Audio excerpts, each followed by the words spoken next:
तो आज का जो हमारा टॉपिक है वो कौन सा टॉपिक है हमारा? वायुमंडल, एटमॉस्फेयर जो हम पढ़ते हैं।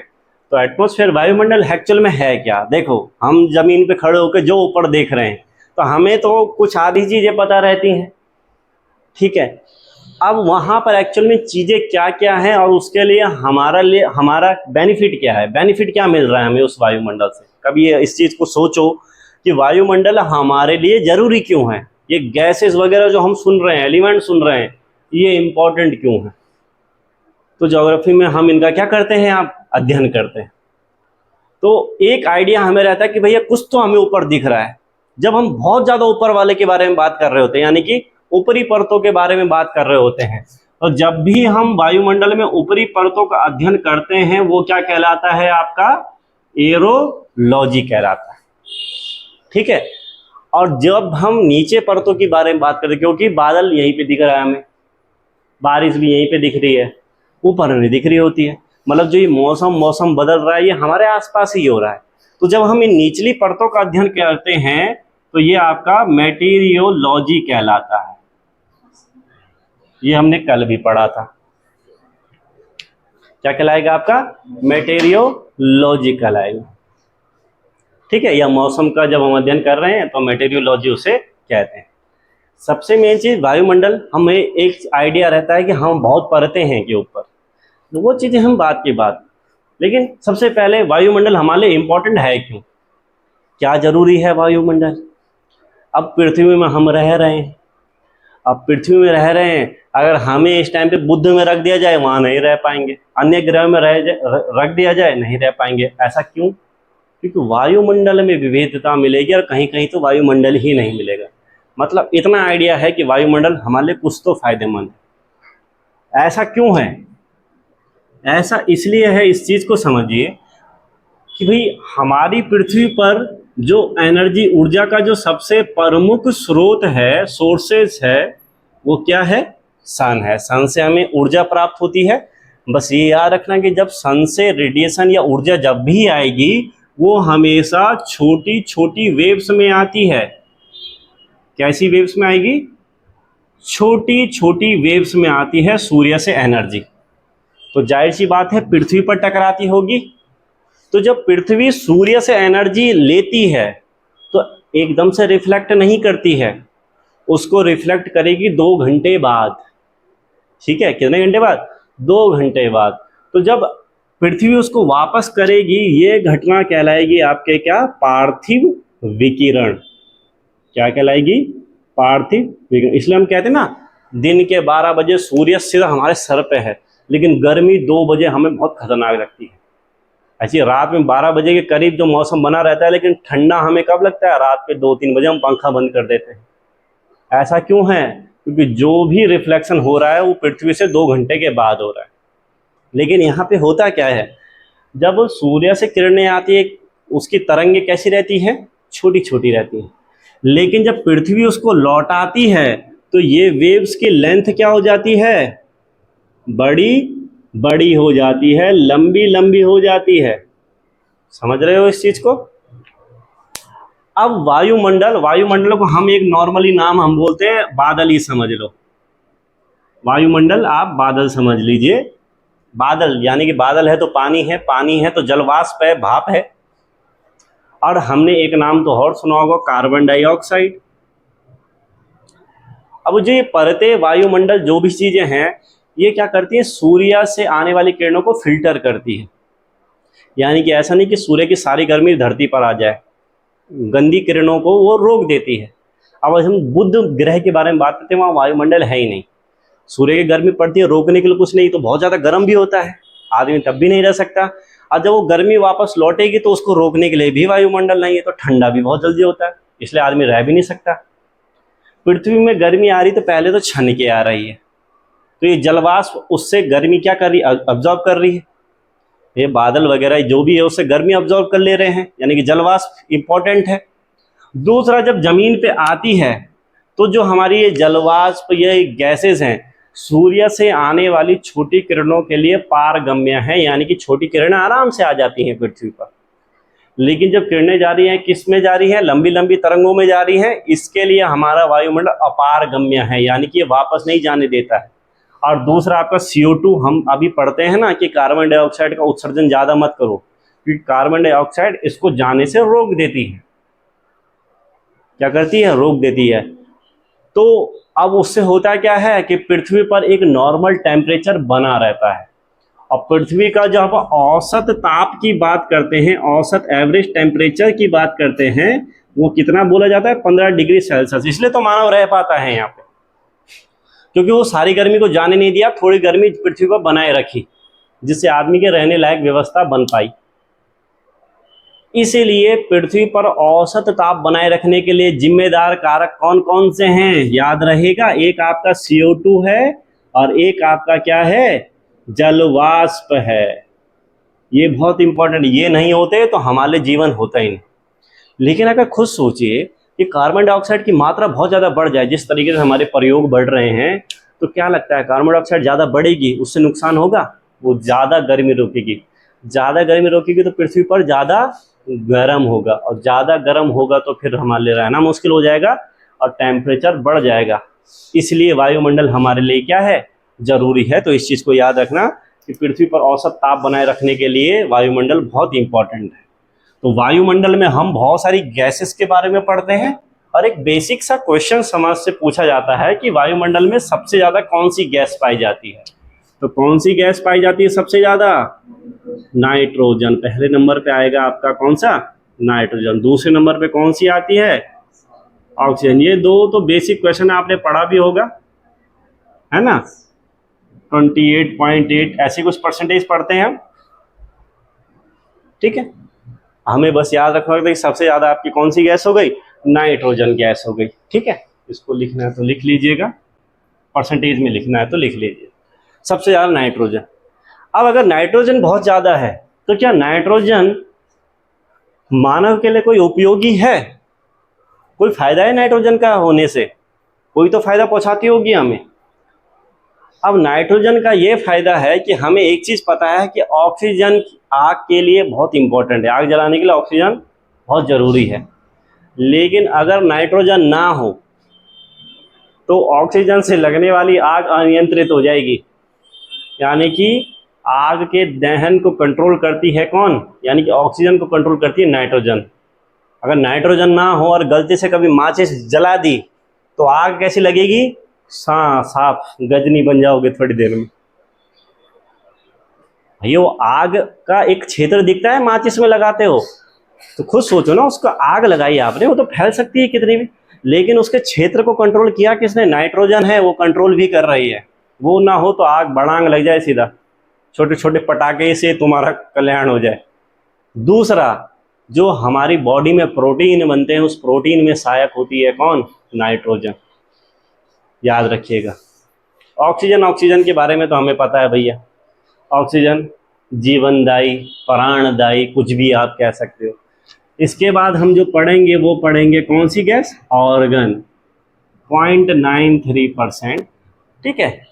ऑर्गन एक अक्रिय गैस। अक्रिय गैस मतलब जो किससे क्रिया नहीं करती। जैसे आपने बचपन में बल्ब या ट्यूबलाइट बहुत फोड़ी होंगी, फोड़ी, जब फोड़ते हैं तो उसे भस आवाज आती है, वो उसके अंदर क्या भरी रहती है? अक्रिय गैस। वो रिएक्शन नहीं करती, किसी से विरोध करती है उसका, ठीक है।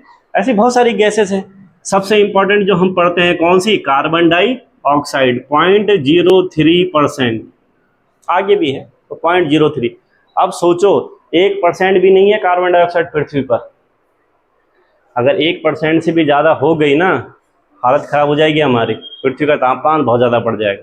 इसलिए लगातार प्रयास हो रहा है कि कार्बन के उत्सर्जन, कार्बन एमिशन को क्या किया जाए? कम किया जाए। इसके लिए वर्ल्ड स्तर पर, विश्व स्तर पर बहुत सारे क्या हो रहे हैं? सम्मेलन हो रहे हैं। तो क्वेश्चंस बन जाते हैं कि कार्बन उत्सर्जन से संबंधित समझौते कौन कौन से हैं। तो याद रखिएगा, कौन सा? Kyoto protocol. Kyoto protocol 1997, Paris जलवायु शिखर सम्मेलन, पेरिस जलवायु शिखर सम्मेलन 2015। नॉर्मली पूछ लेता है तो याद रखिएगा किससे संबंधित है ये आपके? कार्बन उत्सर्जन से संबंधित, ठीक है।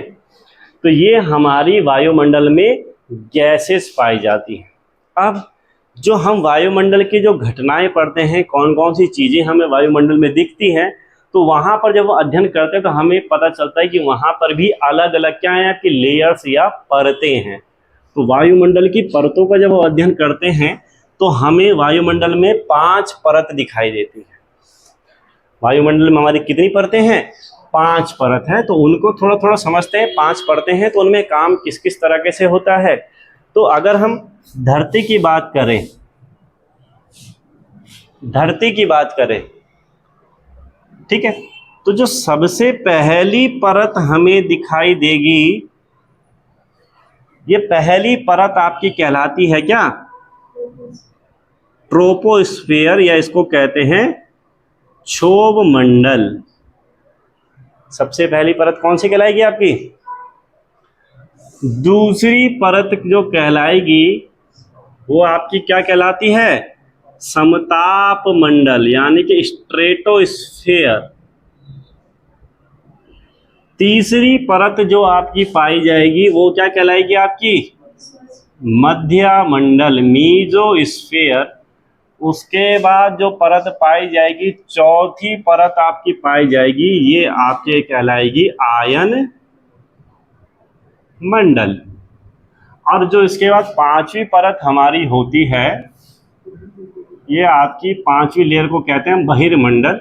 वैसे इसमें लेयर नहीं बनाते, बस कहते हैं कि 5वीं परत।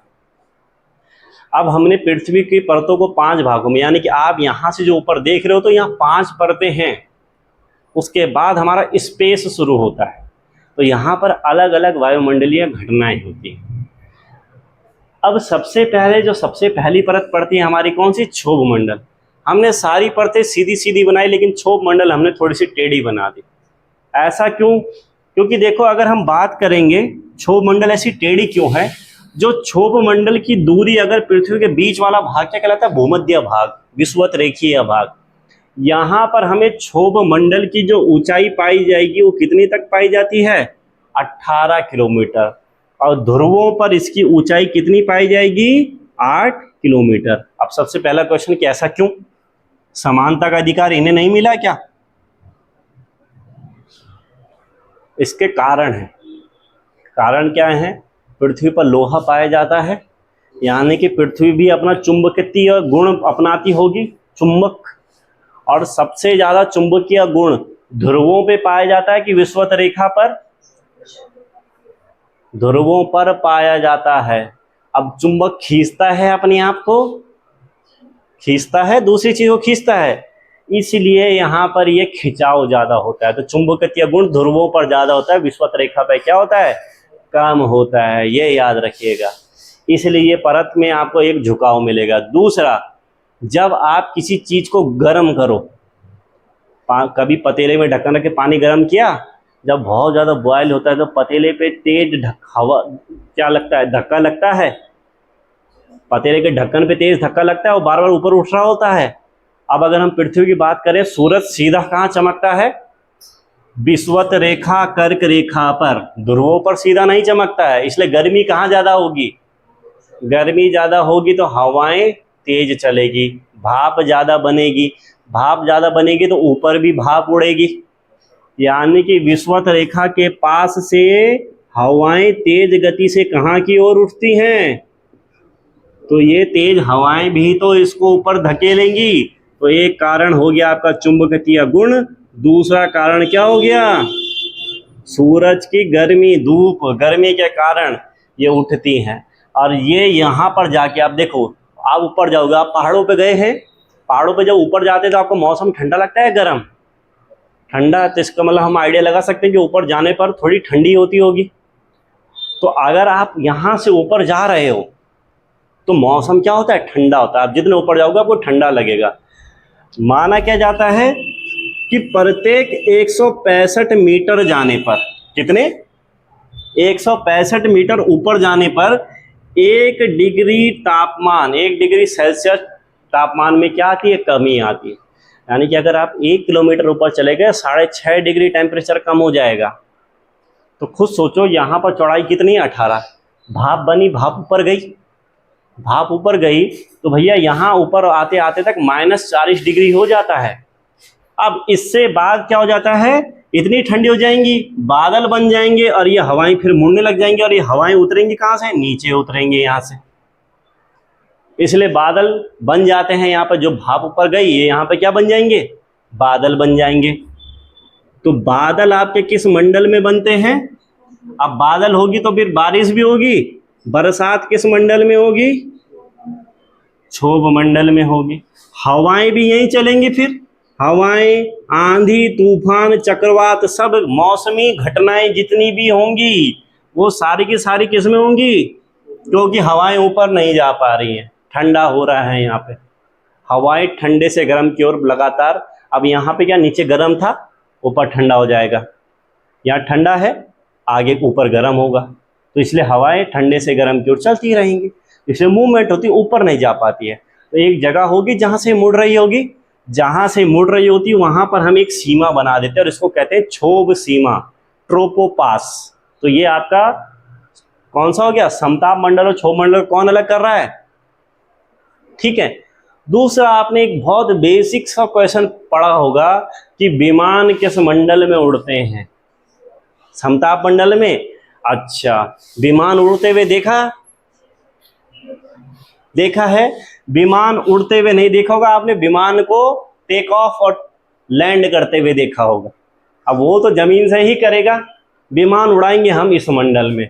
लेकिन अब नॉर्मली एक चीज कॉन्सेप्ट है आपका कि आपको पास में ही जाना है, कहीं बाइक में चले जाते हो या कार में चले जाते हो, पास जाना है, गाड़ी है आपके पास, तो पास जा रहे हो तो पानी, खाना सब रखोगे तुम अपने पास, कोई ऐसी चीज देखोगे ना यार थोड़ा मौसम खराब, पास में आदमी चले जाता है, चप्पल पहनी, जूते पहने, पैंट पहने, कोई ध्यान रहता है, नहीं रहता।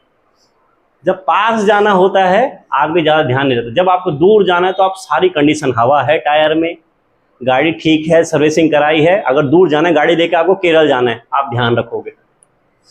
वैसे ही फ्लाइटें उड़ती हैं, डोमेस्टिक फ्लाइटें और इंटरनेशनल फ्लाइटें, दूर कौन सी जाएगी, इंटरनेशनल फ्लाइटें दूर जाएंगी, घरेलू फ्लाइटें पास में।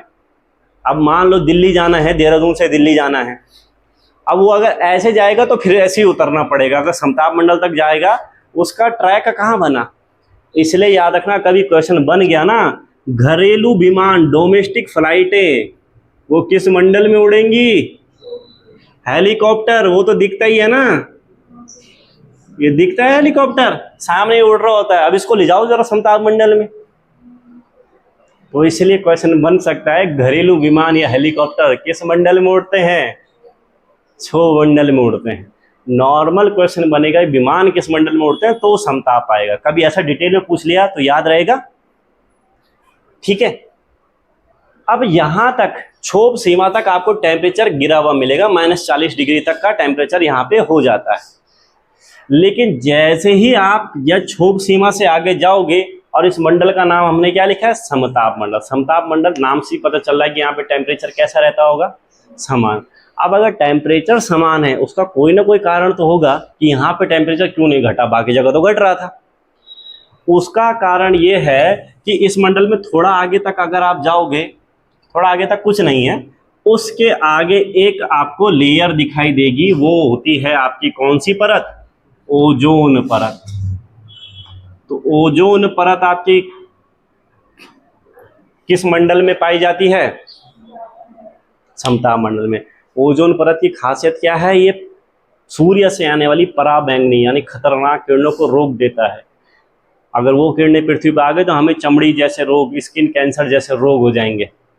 तो जाहिर सी बात है ये उन किरणों को रोक रहा है, अपने आप पे एब्जॉर्ब कर रहा है। मतलब कोई आदमी आग के आगे बैठा है और तुम उसके आगे आके बैठ गए तो जाहिर सी बात है उस पर तो गर्मी नहीं लगेगी, लेकिन तुम फूक जाओगे। ये ओजोन परत भी सूर्य से आने वाली किसको रोक रहा है, अल्ट्रावायलेट किरणों को रोक रहा है, तो गर्म होता होगा।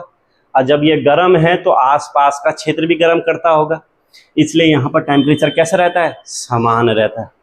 और इस ओजोन परत को, ओजोन को हम किससे डिनोट करते हैं, O3।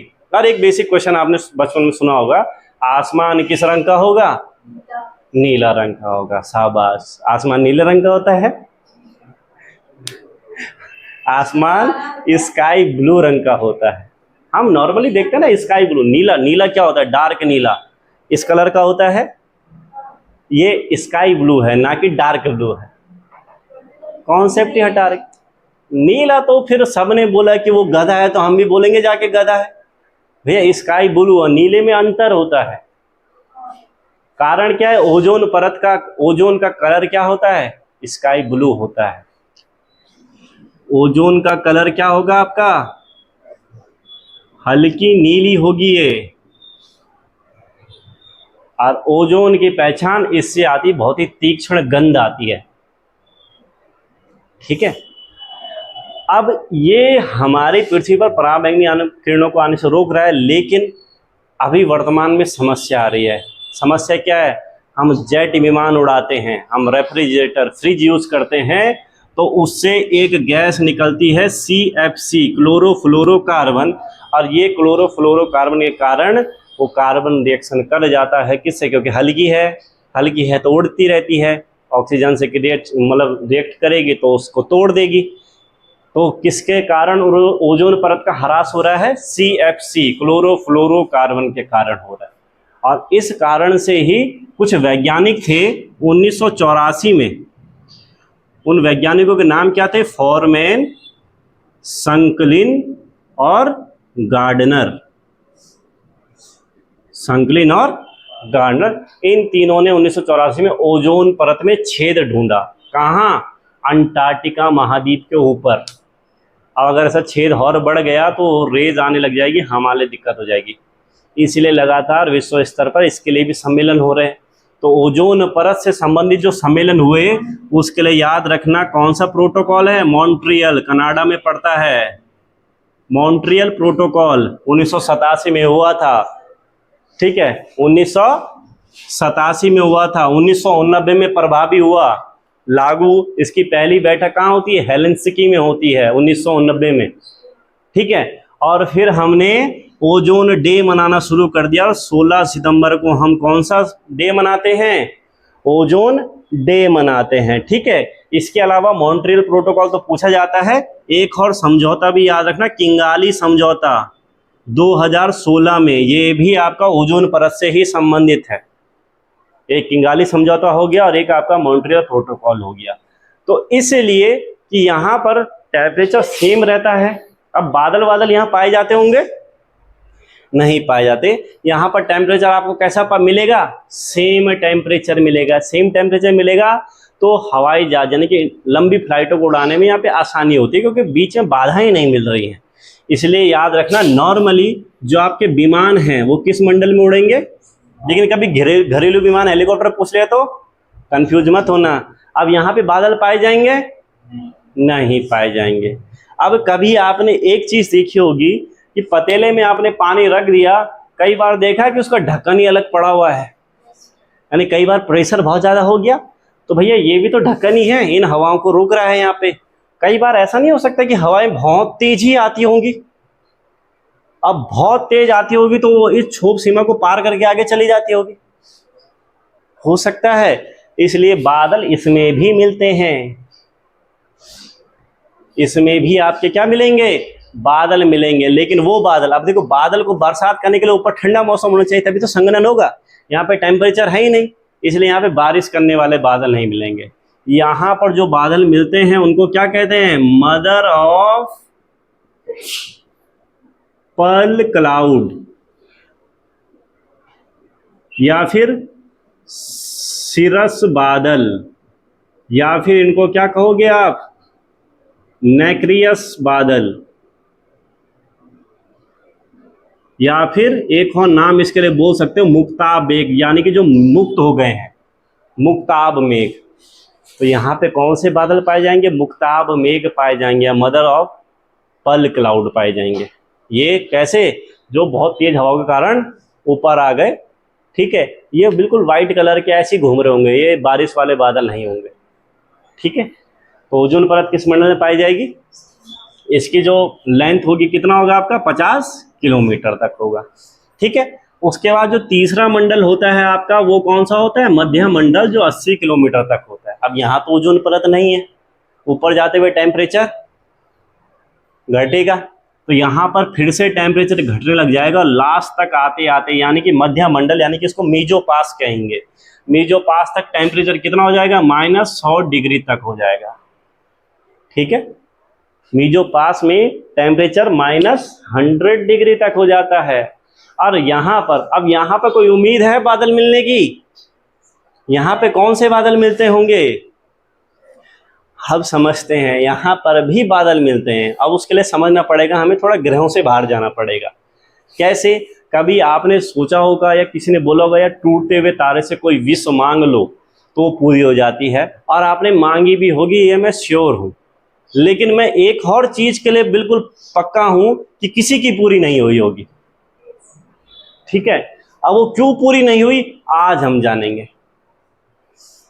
एक्चुअल में क्या है, आपने एक ग्रह के बारे में सुना होगा मंगल, और एक और ग्रह के बारे में सुना होगा बृहस्पति। जब हम ग्रहों के बारे में पढ़ रहे थे वहां हमने पढ़ा था मंगल आंतरिक ग्रह में आता है, बृहस्पति पार्थिव ग्रह में आता है, यानी कि इनके बीच का डिस्टेंस बहुत ज्यादा है। और इनके बीच में पाए जाते हैं आपके क्षुद्र ग्रह पेटी यानी कि उल्का पिंड, एस्ट्रॉइड पाई जाते हैं इनके बीच में। क्वेश्चन बनता है, क्षुद्र ग्रह पेटी उल्का पिंडों की स्थिति किनके बीच में है? मंगल और बृहस्पति के बीच में। कई बार पृथ्वी के गुरुत्वाकर्षण कारण खींचे चले आते हैं, तो आपने सुना भी होगा 2012 में पृथ्वी खत्म, आप फट से किताब बंद कर देते हो। 2022 में फिर से खत्म ही हो रही है, लेकिन हुई नहीं आज तक। ऐसा क्यों होता है? वो उल्का पिंड पृथ्वी की तरफ आता है। अब उल्का पिंड का सबका समान आकार तो नहीं होता, कोई छोटे होते होंगे, कोई बड़े होते होंगे। अब उल्का पिंड जब तक बाहर है तब तक बाहर निर्वात है, स्पेस है, वहां कोई प्रतिरोध नहीं है, ना हवा है ना कुछ है, कोई विरोधी नहीं है। आप भाग रहे हो, कोई विरोधी नहीं है तो तेजी से भाग लोगे। लेकिन आप भाग रहे हो और बीच में ऊपर नीचे चट्टाने हैं, ब्रेकर ही ब्रेकर है, तो झटके बटके लगेंगे, घर्षण हो जाएगा। तो जैसे ही ये उल्का पिंड पृथ्वी पर आते हैं, जैसे हम पढ़ते हैं ना महाराष्ट्र की लोनार झील, वो उल्का पिंड के टकराने के कारण बनी है, तो कुछ कुछ आ गए होंगे पृथ्वी में। जब ये उल्का पिंड पृथ्वी में आते हैं और यहाँ परतों में आते हैं, इतनी स्पीड में आ रहे होंगे, परतों में आएंगे तो घर्षण होगा। और जब आप कहीं पे घिसते हो, कभी भागते भागते रोड में घिसे, घर्षण के कारण शरीर में अग्नि पैदा हुई या बर्फ पड़ी, बरबरा जाता है आदमी थोड़ी देर तक जब गिरता है। तो ये जैसे ही पृथ्वी पर एंट्री करते हैं तो इसमें आग लग जाती है, और वो हमें आग लगे हुई चीजें दिखाई देती है। हम सोचते हैं क्या है, टूटता हुआ तारा है, और हम फटाफट, हे भगवान मेरी नौकरी लगा दे, विष मांग रहे फटाफट। अभी तुम तारों से विष ही नहीं मांग रहे हो, तुम विष किससे मांग रहे हो? उल्का पिंड से मांग रहे हो। विष इसीलिए पूरी नहीं हो रही कि आज तक तुमने विष हमेशा गलत चीज से मांगी। ठीक है, या आज के बाद विष मत मांगना, क्योंकि उल्का पिंड है, तारे नहीं है। क्योंकि तारे कब टूटते हैं, उसका जो प्रकाश अभी पहुंच रहा है वो पता नहीं कितने सालों पहले टूट गया होगा, उसका प्रकाश अब आ रहा है हम पे, हमें पता ही नहीं चल पाता है। तो जब उल्का पिंड टूटे, बिखरे, तो कभी आग लगाई होगी, कागज पे लगाई होगी। आग लगती है तो उसके कुछ राख राख बिखरती हैं, राख बिखरी, हवाएं तो थोड़ी बहुत पहुंची रही होंगी, यहाँ पे मौसम ठंडा भी है। उन उल्का पिंडों के धूल कण के कारण और संघनन के कारण यहाँ पर उल्का पिंड के धूल कण से क्या बन जाते हैं? बादल बन जाते हैं। तो इसमें जो बादल पाए जाएंगे वो कौन से बादल पाए जाएंगे? नॉक्टिल्यूसेंट बादल पाए जाएंगे। समझ गए नॉक्टिल्यूसेंट का मतलब क्या हुआ? उल्का पिंड के धूल कणों से बने बादल को कहा जाता है नॉक्टिल्यूसेंट बादल। तो ये मध्य मंडल है, यहाँ पर फिर ठंडा होगा।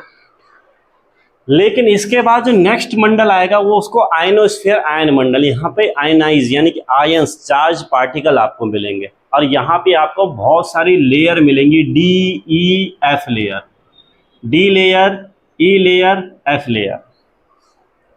ठीक है, कौन सी लेयर मिलेगी आपको? D E F. अब देखो ABCD तो ए से शुरू हो रही है, यहाँ पे डी ई एफ क्यों शुरू किया हमने?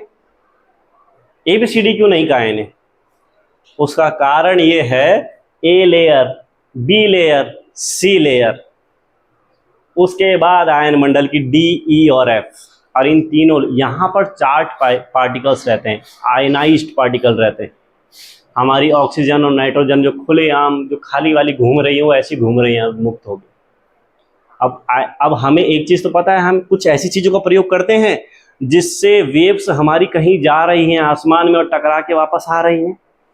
टकरा के तभी आएंगे जब कहीं पे आयंस वगैरह होंगे, और हमें पता है हमारे फ़ोन, सारी टीवी ये कनेक्ट हैं किससे? सैटेलाइट से। उसके लिए आपको क्या चाहिए? आयंस चाहिए। इसका मतलब यहाँ पर हमारे कैसे उपग्रह रहते होंगे? संचार उपग्रह रहते होंगे, सैटेलाइट्स रहती हैं यहाँ पे, जो भी टेलीकम्युनिकेशन से रिलेटेड है। यानी कि अगर ये लेयर नहीं होती तो तुम फ़ोन पे बात कर ही नहीं पाते। ठीक है। अब इसमें जो डी लेयर है ये लंबी वेव्स को रिफ्लेक्ट करती हैं, और ई और एफ है ये छोटी वेव्स को क्या करेंगे? आपका रिफ्लेक्ट करेंगे। इसलिए हमारे टीवी, जो भी मोबाइल, जितनी भी कनेक्टिविटी वाली चीज़ें हैं उसकी जो संचार उपग्रह है वो सारे कहाँ रहेंगे? यहाँ रहेंगे। ठीक है। लेकिन याद रखना इनकी इंपॉर्टेंस तभी है जब सूर्य की गर्मी, धूप है, रात्रि में गायब हो जाती है। अब इनका काम क्या है? जो यहाँ से वेव्स जाएंगे उनको टकरा के कहाँ भेजना? वापस पृथ्वी में भेजना। अब हमें एक चीज़ और पता चली कि रात में गायब हो गई, लेकिन बात करना तो रात में सबसे ज़्यादा जरूरी होता है हमारे लिए। दिन में तो हम बात ही नहीं कर रहे, पढ़ रहे हैं यहाँ पे। बात कब करते हो? पूछते हो ना, खाना खा लिया? पापा ने मारा तो नहीं? छोड़ दो आज घर। तो जब रात में ये है ही नहीं तो फिर सिग्नल कहाँ से आ रहे हैं? मतलब रॉन्ग नंबर लग रहा है यहाँ पे कुछ। इस चीज को समझिए भाई, रात में नहीं है। बात करना कब इंपॉर्टेंट है आपके लिए? भाई दुनिया में सबसे ज्यादा बातें कब होती हैं? रात में सबसे ज्यादा बातें होती हैं। ये आपसे बेहतर कोई नहीं जान सकता है। लेकिन रात में नहीं है लेयर तुम्हारी टकरा के ऊपर, मतलब कुछ बैठा हुआ है नहीं। इसका आंसर ये है कि दुनिया में यानी पृथ्वी में हर जगह रात नहीं होती है। भाई यहाँ पे रात है ना, अमेरिका में थोड़ा ना रात है, वहां तो लेयर होंगी। संचार उपग्रह घूमता रहता है कि एक जगह पे खड़ा कर दिया हमने, घूमता रहता है, वहां से टकरा के भेज देगा। जब यहां उजाला होगा तो वो सारे यहां आ जाएंगे, यहां से टकरा के भेज देगा। लॉजिक लगाओ थोड़ा सा भैया, हर जगह थोड़े ना रात है हर टाइम पे। तो डी किरण लॉन्ग्स वेव्स को क्या करेगी? वापस शॉर्ट्स वेव को कौन भेजेगी? ई और एफ भेजेगी। तो ये चार्ज पार्टिकल्स होंगे आपके। ठीक है। दूसरा, हम कुछ घटनाएं पढ़ते हैं जो दक्षिणी ध्रुव और उत्तरी ध्रुव में हमें दिखाई देती है, उसको कहते हैं अरोरा बोरियोलिस और अरोरा ऑस्ट्रियोलिस। इस घटना को समझ लेते हैं थोड़ा सा, होता क्या है। ठीक है। अब वो घटनाएं हमेशा जो दिखाई देंगी हमें, वो कहाँ दिखाई देंगी हमें? इसी आयन मंडल में। उत्तरी ध्रुव पे से क्या कहेंगे? अरोरा बोरियोलिस, और दक्षिण ध्रुव पे क्या कहेंगे हम इसे? अरोरा ऑस्ट्रेलिस।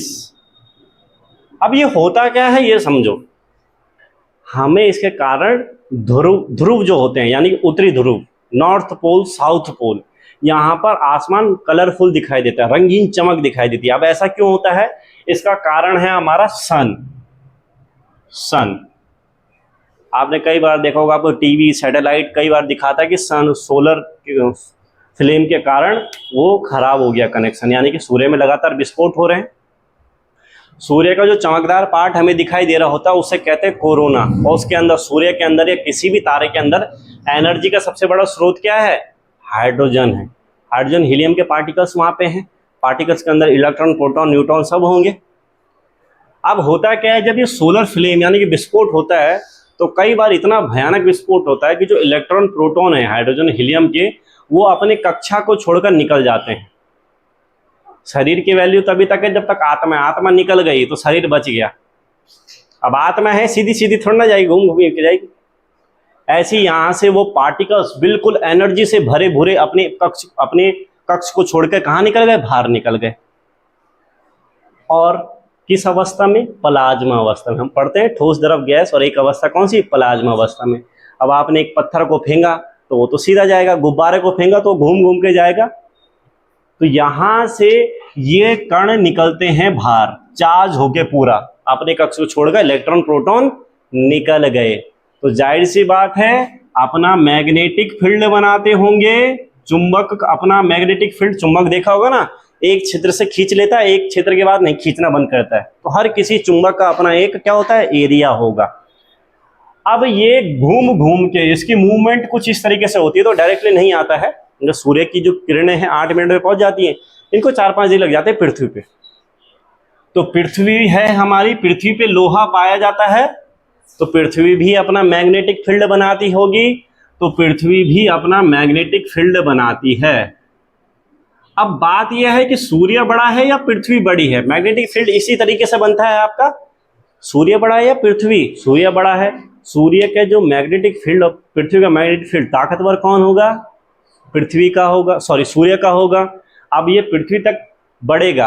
अब देखो जो ये आपके किरणें या सौर ज्वालाएं निकली, ये पृथ्वी तक डायरेक्टली नहीं पहुंचती हैं, पृथ्वी में पहुंच गए तो नुकसान हो जाएगा। इनका मैग्नेटिक फील्ड पृथ्वी के मैग्नेटिक फील्ड से टकराता रहता है। ये हर टाइम प्रोड्यूस कर रहा है, ये भी कर रहा है। लगातार टकराव के कारण इसके आकार में परिवर्तन आएगा। आप खड़े और कोई शक्तिशाली आदमी धक्का मार रहा है तो आपकी पोजीशन चेंज होगी, इसकी भी पोजीशन चेंज होती है। और इस वजह से ये कण, अब होता क्या है, आपने पानी को रोकने के लिए दीवार बना दी, पानी घुसेगा कहाँ से, जहाँ से उसको कमजोर जगह मिलेगी। अब ये जो कण आए तो इन्होंने देखा यहाँ से घुसना मुश्किल है, तो ये इधर इधर बिखरने लगेंगे और ये एंट्री करेंगे यहाँ से।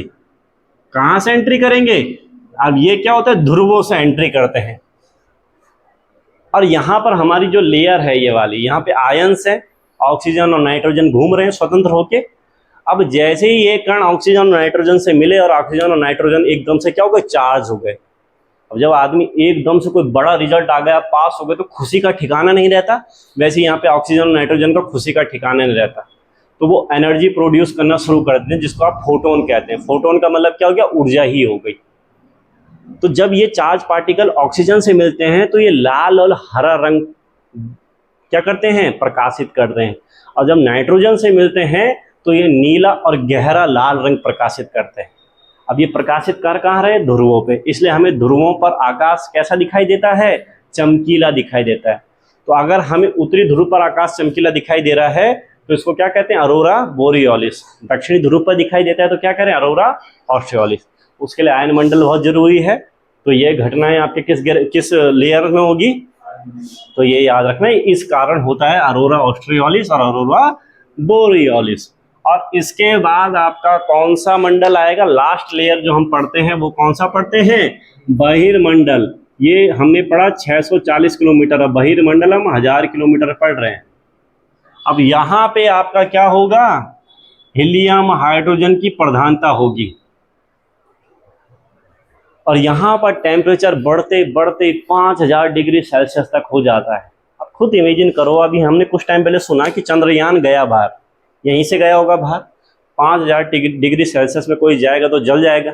हमारा चंद्रयान कैसे निकलेगा बाहर, क्योंकि यहाँ पे टेम्परेचर तो खतरनाक है। अब इसका कारण क्या है, नॉर्मल सा है कि आपने 1-2 किलो लकड़ियाँ ली या 10-20 किलो लकड़ियाँ ली, उस पर आग लगा दी इकट्ठा करके। एक आदमी ने क्या किया, लकड़ियाँ ली, एक लकड़ी यहाँ रखी, एक लकड़ी 5 किलोमीटर दूर, एक लकड़ी 5 किलोमीटर दूर। ज़्यादा गर्मी किसकी प्राप्त होगी, जल दोनों समान रूप से रहे हैं, वो आग भी वैसे जलेगी, ये भी जलेंगे, लेकिन गर्मी किस में ज़्यादा लगेगी, जब इकट्ठे होंगे। यहाँ पर तत्वों को, गैसों को इकट्ठा करने के लिए वायुमंडल है, यहाँ पर जाते जाते सब बिखर जाता है। इसलिए यहाँ पे हाइड्रोजन और हीलियम के जो कण होंगे ये कैसे होंगे, दूर दूर होंगे, इसलिए गर्मी का आभास नहीं होता है। ठीक है। और इस 1000 किलोमीटर के बाद हमारा शुरू हो जाता है स्पेस। इसके बाद हमारा क्या शुरू हो जाएगा, स्पेस। तो ये 5 लेयर है और इन 5 लेयर के ये काम होते हैं। ठीक है, नॉर्मल क्वेश्चन यहाँ से बनते हैं, इसके बाद हम करेंगे नेक्स्ट टॉपिक में।